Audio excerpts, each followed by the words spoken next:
All right, get your fingers on those soundboards. Welcome to another special episode of the Austin and Scott Variety Show.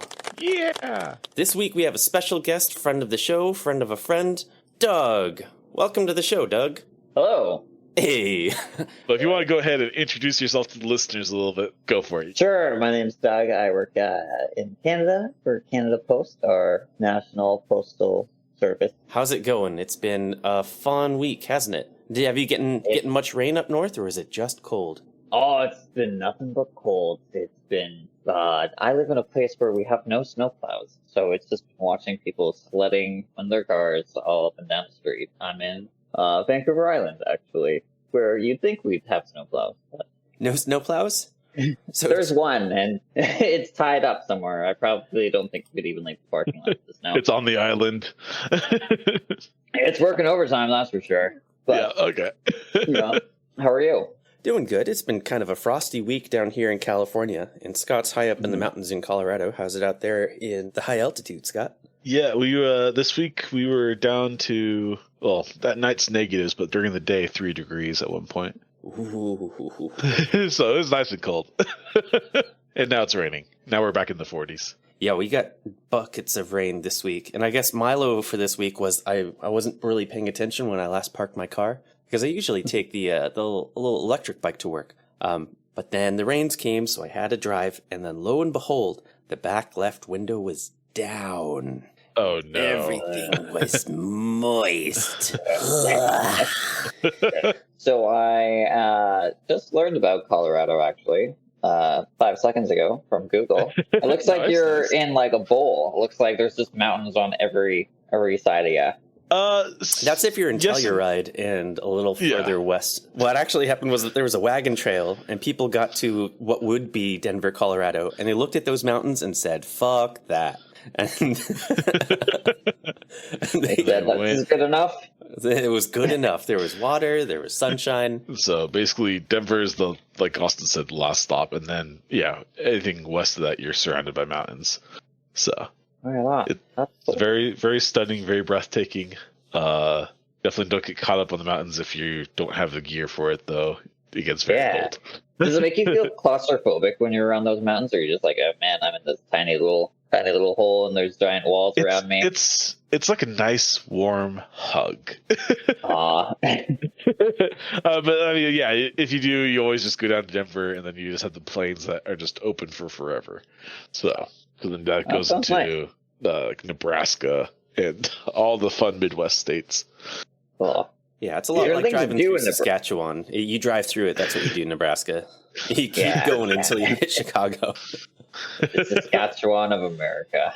Yep. It's a lot like that. Cool. But speaking about making journeys for the first time, Scott, you have a fun fact for this week. I do. In fact, I do. So, do you guys know who the first man to walk in space was? Was it the puppy? First man. Aww. Well, that's still a sad story. But I think I do know the answer to this one. It was probably a Russian dude, right? It was, in fact, a Russian dude. Do you know which Russian dude? Ivan von Vamov? It was Alexei Leonov. In March 18th, 1965, Soviet cosmonaut Alexei Leonov became the first man to walk in space. The 30-year-old Russian floated outside Voskhod 2 spacecraft for 12 minutes while connected to a 17-foot tether.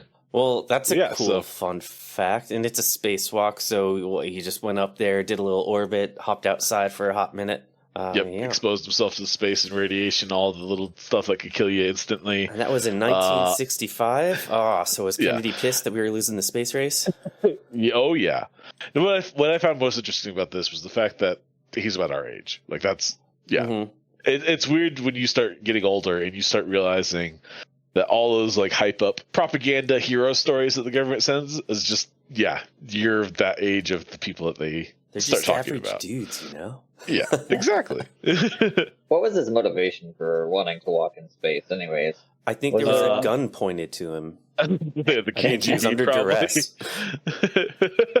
No, I mean, the Russian space program was a pretty good space program. They were definitely beating the U.S. to everything. So same motivation as what the U.S. was probably feeling as far as just wanting to be the best, wanting to be the first. So, yeah. And back then, I think there's a lot more national pride among Russians, or I guess among Soviets, because they thought that they were the better country. Because, I mean, hey, technically they were the ones that beat us. Yeah. They beat us to Berlin, too, which is where a lot of this all kicked off from, was just World War II. And the Soviets technically won World War II. If it hadn't been for the Eastern Front, there's no way D-Day would have happened successfully without the forces divided. They made a big contribution to the war effort. I don't think it would have been possible if we hadn't split the attention of the Germans left and right. Anyhow, that was kind of fun. So, Doug, today I want to introduce you to our games. To explain this a little more, Doug, we have 4 games for you.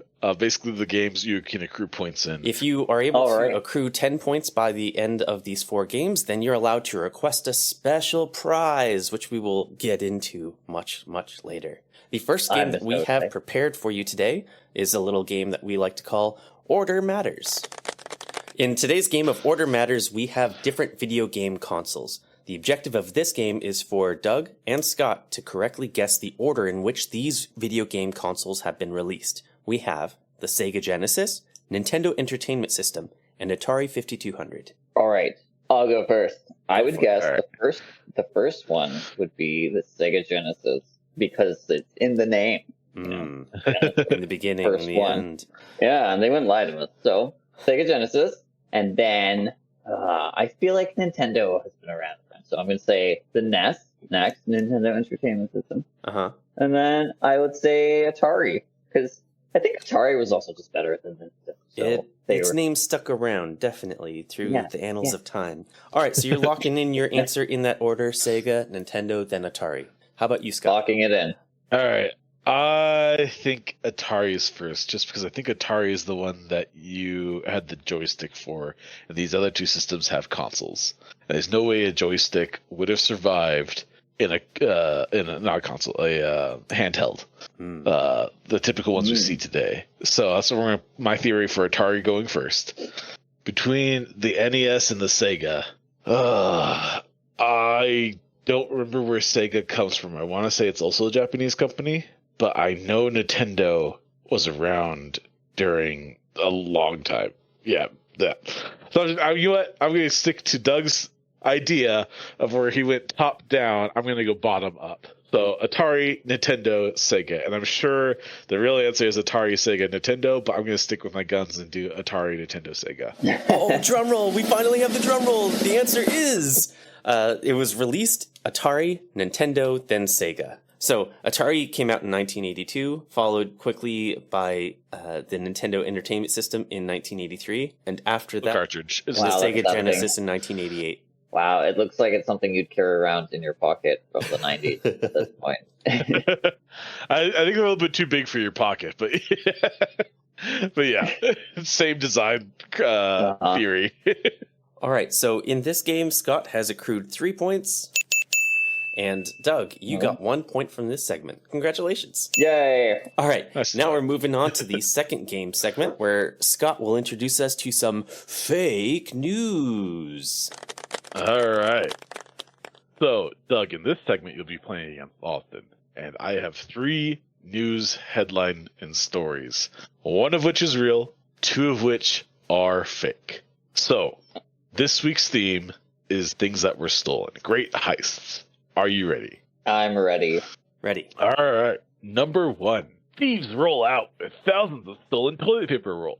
Columbus, Ohio. Authorities in Ohio are in the lookout for thieves who made off with thousands of rolls of toilet paper from a warehouse in Columbus. A crime that has left investigators scratching their heads. The heist, which took place earlier this week, has produced no solid leads so far, prompting police to ask the public help in tracking down the missing supplies.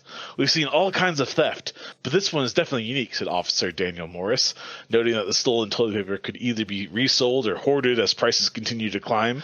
The theft comes amid ongoing supply chain disruptions that have caused toilet paper prices to rise, making bulk quantities a tempting target for thieves.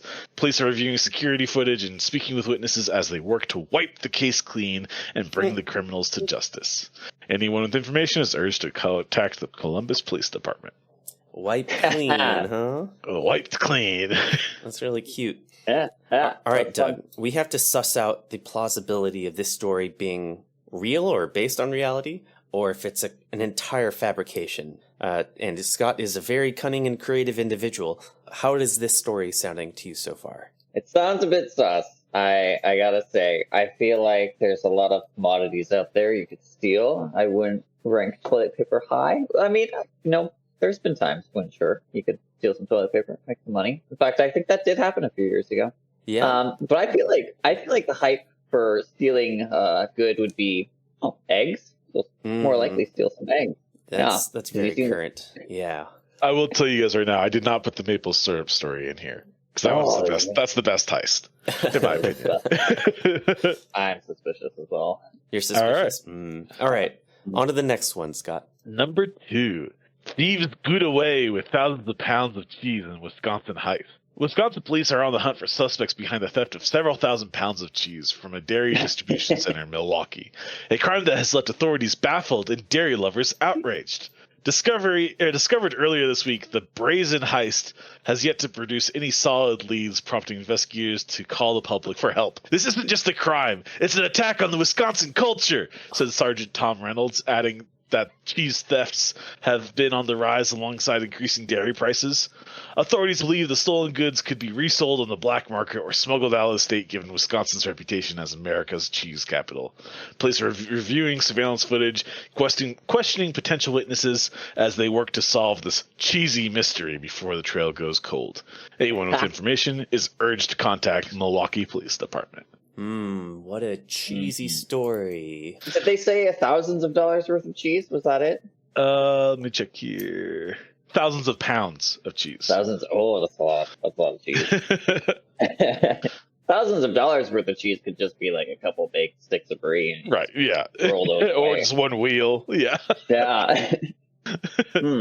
No, I What do you have think heard, as far as grocery stores go, one of the most common stolen commodities is proteins, meats, steaks, because they're kind of slim and they're really expensive. But cheese, food for thought. Fell off the truck, you know? Thousands of pounds of it just fell off the truck. All right, are you guys ready for number 3? Yeah, tell us all about it. All right, Doug, you're going to love this one. Pennsylvania police scramble to solve a 100,000 egg heist.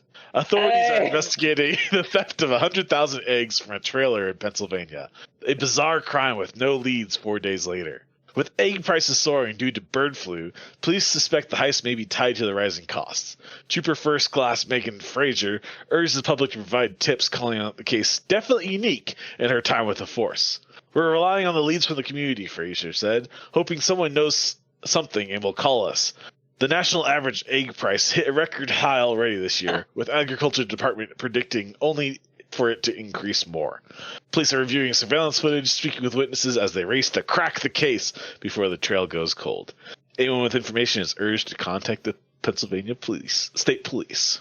Well, I'm not an expert, but this sounds really plausible, Scott. Yeah. So, of the 3, you guys have thieves roll out with thousands of stolen toilet paper rolls, thieves boot away with thousands of pounds of cheese in Wisconsin heist, or Pennsylvania police scramble to solve a 100,000 egg heist. I think eggs would actually be harder to steal than you picture because they're fragile, they roll around, they break easily. I would sooner just steal a lot of hens and then just feed them for unlimited eggs. Then you get all the bird flu. So. Oh no. I'm gonna lock in my answer with the cheese. I just think that it's dense enough that it would be worth it. And you, Doug? I'm gonna have to lock in with the eggs. It's just because I don't know. It just makes sense. Makes sense. It's just a gut feeling. There's too much news about eggs right now. That is fair. So the real story that really did happen was indeed the Pennsylvania police scrambled to solve a 100,000 egg heist. Nice. What? So, there you go, Doug. On February 5th of this year, the egg heist happened, and all that part's true. The price of eggs when the story happened was $4.15 in December. The record high was $4.82, but I looked it up, and as of an hour ago, egg prices hit record high, according to Fox News, at $4.95. So whoever did this egg heist One of the theories that they were proposing was that they just destroyed the eggs because they couldn't resell it. Like, it'd be very obvious if 100,000 eggs just propped up somewhere. Yeah, you can't sell that out of your garage. Exactly, is that they destroyed the eggs to raise the prices up. But yes. Wow. All right. Ruthless. Doug, you have successfully sussed out Scott's puzzle, and with this, you garnished 3 points. Congratulations. How did it go me? So yeah. All right, and with that, we're going to move on to our advertisement segment. Scott, tell us a little bit about our sponsor today. Yeah, today's sponsor is Big Cheese. Say cheese. Fresh, creamy, delicious cheese at unbeatable prices. Elevate your meals with the cheesiest deals in town, whether it's you're snacking, cooking, or just adding a little extra flavor to your dish. Our premium cheeses are the perfect addition for your kitchen. Why choose our cheese? It's locally sourced, made with the finest ingredients right here at home. It has varieties to crave, from sharp cheddar to creamy mozzarella. We've got it all. Melt in your mouth flavor. Ideal for melting, grating, or snacking straight from the block. Limited time offer, buy 2 get 1 free on all cheese varieties. Don't wait, this cheddar of a deal won't last long. Get your hands on our top tier cheese today and breathe the hero of your next meal. Available now at your local market. All right, thank you so much, Big Cheese. Thank you, Doug, Big Cheese. Yeah, have you ever heard of our sponsor before, Doug? Big Cheese? I have not. They're cheese-tastic. It's nacho problem. Yeah, that's not my problem. All right, moving on to our third game segment. All right, Doug, I have prepared 3 musical compositions today, and I'm first going to play them back in reverse, and both of you are going to attempt to guess the origin of the music, where it comes from. Today's theme is video game music, and I don't want to give too much more away because I think it's going to start to be very obvious, but we'll take it one step at a time. I'm going to play the first song in reverse. Take a listen.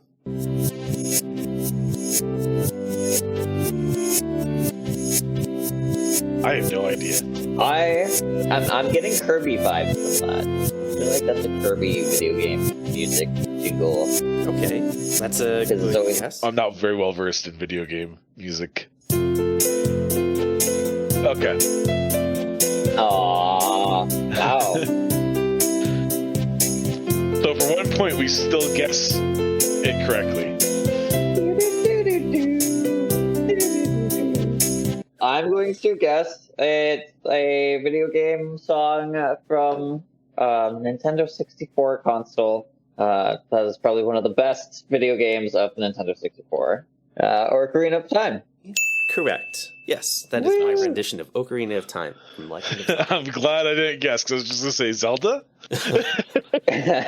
Ocarina of Time is a Legend of Zelda property, so I would have given you points for that. When people think Zelda, they usually think of that game, so you would have been on it. So that's 1 point for each of you. For an extra point, try to guess what the origin of this next song is in reverse. Let's take a listen.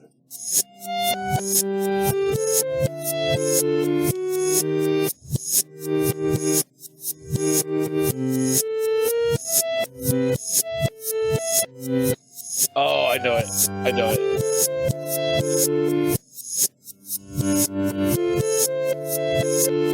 I got Scott this one. thinks he's hot on the trail. Doug, do you have any intuition on what this one could be? Cold. Cold? No, I don't know. You don't know? Okay, Scott, you think you have the answer? I know this one. It is the Wii People song. The what's it called? Wii Sports, maybe. Wii Sports, yes. Yeah. And played forward, it sounds like. Oh, yeah. And when you put this with the North Korean military in the background parades, it's wonderful. We'll have to find that link and send it to you at some point. I don't know if you've seen it, Austin. Okay, Scott, that is 1 point for you. All right, Doug, this is our third and final song for this segment. Let's take a listen at what it is in reverse.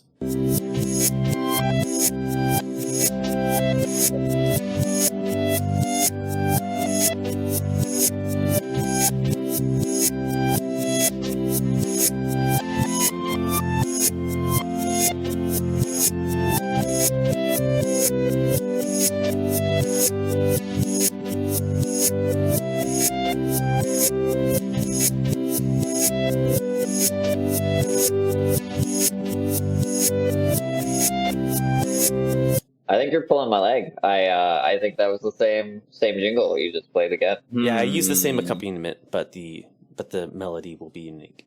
I'm gonna say Mario Galaxy. I'm gonna say like a Mario game. Mario Planet. The one where he jumps across planets. Okay. I was thinking Mario as well, but I'll go different now. Just because I have no idea on that one either. You know what? A Pokemon game. Oh, Pokemon. That cover our bases just in case. Just in case? It's either Mario or Pokemon. I don't know which one. That would be what you would choose for the third song. All right. But yeah. I'll now play the song forward, and we'll see what we get. Is it really Palatine? Oh, totally. Yep. Okay. Yeah, I did not recognize this at all, though. No. You guessed Mario. I would have guessed Mario, so thank you. It's the place where you go heal your Pokemon. Everyone has to go there. The health center? Okay. Yeah. All right. Nice job. Thank you. Yeah. All right. At the end of this segment, Doug, you've collected 1 additional point. Congratulations. Nice. You have accumulated 5 points so far in this game, and Scott has accumulated some amount of points in this game, but we're not keeping track of his score. I have 10 questions for you. All right. What is Canada's equivalent of a zip code called? Postal code. Yay! Yay! Which Canadian city was the first to have a mail delivery system? I'm going to say Ottawa. What? It was Montreal in 1753. Nice. What year did Canada Post introduce the iconic red and white Canada Post logo? Oh, I'm going to say they're going to do that pretty fast. They're going to do 1872. 1967. Oh, wow. It was pretty recent. Yeah. All right. Cool. Which famous Canadian landmark was featured on a Canadian stamp in 1999? These questions are tough, man. 1999. Let's see. I'm going to say... which Canadian Prime Minister's image appeared on the first commemorative stamp of 1897? I'm going to have to say John A. Macdonald. Yeah. Yeah. I mean, why wouldn't you? You're like, look at this thing I created. Let's commemorate me for creating it. Exactly. All right. In which Canadian city is Canada's post headquarters located? Ottawa. Yes. All right. Which Canadian province has the most postal codes? Oh, I'm going to say British Columbia. Ontario. Alberta. Ontario is huge. Dense. Yeah, that's true. All right. What is the most popular type of mail service used by Canadians for everyday letters and packages? Letter mail. It literally says here, regular mail, also known as letter mail. Wow. That gives you 2 points. Woo! Yay! I win. Congratulations. All right. After playing our game, you've acquired 10 points. You accumulated 10 points. Our prize is 1 wish. It's a hypothetical wish, by the way. Of course. I wish for all of the West Coast, California, British Columbia, and all that, to float into the ocean towards Hawaii. Because it would be fun? How old does that mean? Oh, God. Colorado can come too. It'll be fun. So if you look at the fault tectonics of the area, like they say that after like 50,000 years or so, because the plate keeps shifting, Los Angeles is going to get closer and closer to San Francisco. And then eventually it will be more north of San Francisco. And it's just going to keep going until it's just going to lap. It's just, the city's going to spin around in the big Pacific plate. Well, that'll be cool. I just have to wait a while. You have to wait a long while. Yeah, so it could happen, but it's going to be well beyond your lifespan. Well, we'll see about that. I'm a very patient guy. Fair. Let's think. What other conditions can we throw on this? Did you want Alaska to come down too, or? Alaska? Oh, I don't know. What do you think? They got some cool stuff up there, but I feel like if you were to bring Alaska down, it would just change a lot of the climate of Alaska, and then they'd probably be. They could be happier about it. Yeah, that's fair. Your wish is granted, but it will take eons, if not longer, for that to happen. At which point, none of us will be alive any longer. All right, well, I'll check in on that. Yeah, check in the next episode and see if your wish came true or not. Spoiler, it did not yet. Yeah. Waiting. Well, Doug, appreciate your time. Appreciate you playing on our being a guest for us. That was a lot of fun, though. Thanks for public service announcements about puppies. Visit the SPCA, just go into, I don't know what the equivalent of the SPCA is over there. Visit your animal shelter just to see what's up, because you might just find something really cute over there, and go check it out. Yeah. Well, thanks, Doug. Who knows? And if you happen to grab 1 or 2 or 3 dogs or cat, that's fine. Make sure you adopt responsibly. Give them treats. Yeah. Yep. Yeah. For Make sure. them friendly to your postman. All right, Scott. All right, Austin. Thanks for having me. That was fun. It was a blast. Thank you so much for joining us today. Yes. See you later. All right, see you around, Doug. See you, Doug. Thank you. Bye. Bye. All right. All right, before we wrap up today's show, we have a few listener questions. A few individuals have written in. Scott, do you want to hear? From Sure. Brian K. in, believe it or not, Denver, Colorado. So Brian wrote us in saying, my company just won a contract, but no one's gotten a promotion in a year. How should I push for a raise or look for another job?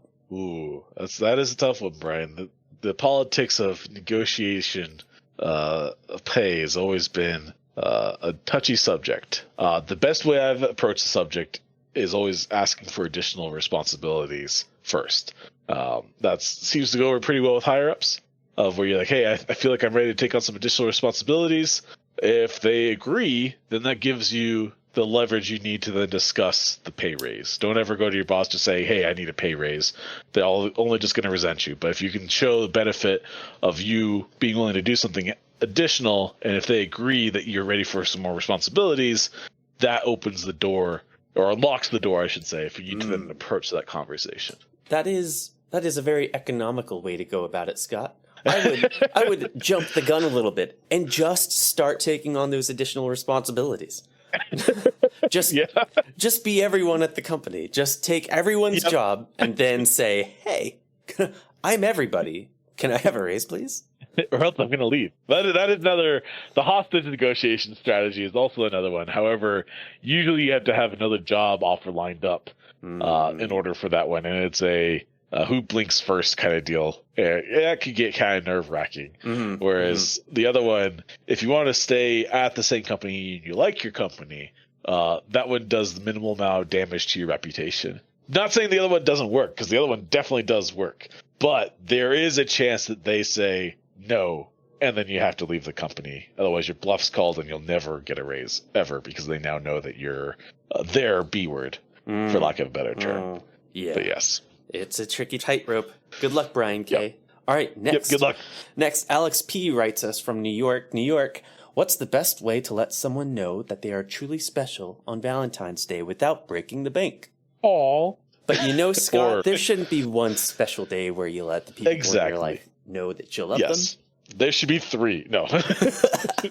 What I did was I got my wife a Reese's peanut butter cup. And you may think it's a simple gift, but I delivered it saying, I love you more than I hate peanut butter. And I really hate peanut butter. I didn't realize you hated peanut butter. I kind of hate peanut butter. Yeah, and you've been making peanut butter sandwiches and peanut butter tuna nonsense in the apartment, and that's why I left. Peanut butter tuna? I'm pretty sure you were doing peanut butter and tuna. No, I do the tuna apartment stunk. Never peanut butter and tuna. Well, spending time is probably one of the cheapest. If you don't have a lot of money, you probably have a lot of time in that sense, where you can spend your time with them instead. So planning activities that are adventures that are low cost was something I did early on in my relationship with my current overlord. So we spent a lot of time going out, just exploring wilderness and all that stuff, which is honestly part of the reason why we are still together today, is just because we had that solid foundation of loving each other for just each other's company instead of what we can provide each other.